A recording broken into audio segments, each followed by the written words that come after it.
Les gardiens ont été oubliés. Alors non, j'ai rien oublié, je voulais juste en faire une vidéo spéciale.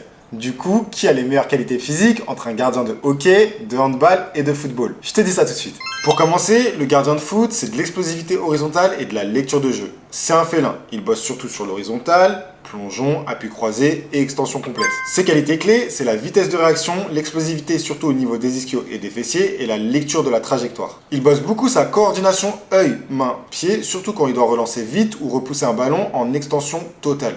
Et son centre de gravité reste mobile, toujours en micro-ajustement pour pouvoir déclencher dans les deux directions. Il développe une stabilité dynamique énorme. Après chaque plongeon, il doit se relever, se replacer et rester en équilibre même dans le chaos. Un gardien de foot, c'est un spécialiste du timing parfait. Il déclenche sa puissance sur quelques appuis rapides avec un contrôle postural chirurgical. C'est carrément de la science du mouvement sous pression. Le gardien de handball, c'est des réflexes courts et de la couverture de surface. Lui, il n'a presque aucune distance de réaction. T'as un tir à 3 mètres et t'as pas le droit de cligner des yeux. Il travaille aussi énormément la proprioception car il doit garder l'équilibre en saut, bras et jambes écartés au maximum. Pour ce qui est de sa souplesse active, elle est clé. Il doit ouvrir ses hanches et lever la jambe en un éclair sans jamais se déséquilibrer. Et enfin, il enchaîne des efforts max toutes les 10 secondes. Lui, c'est la filière énergétique anaérobie à lactique qui prime.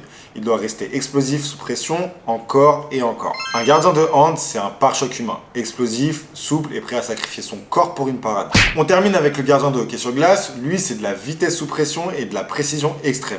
Il encaisse des tirs à 150 km/h sur une surface glissante avec un équipement qui te fait transpirer juste en le regardant.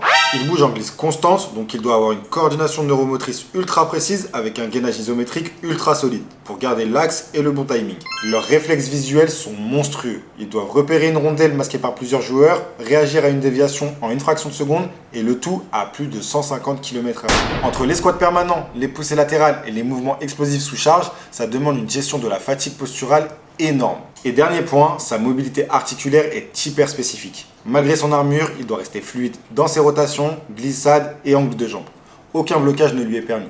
Un gardien de hockey sur glace, c'est un tank sur patin, avec des réflexes d'élite et une précision chirurgicale, même sous la tempête. Pour ce qui est de mon avis, si on parle de plongeon puissant, de lecture du jeu et de relance propre, le gardien de foot prend l'avantage. Si on parle de réflexes nerveux brut, d'explosivité sans temps de réaction et de couverture à bout portant, le gardien de hand domine. Mais si on parle de charge physique globale, de réflexes visuels ultimes et d'environnement extrême, là le gardien de hockey l'emporte sans aucun débat.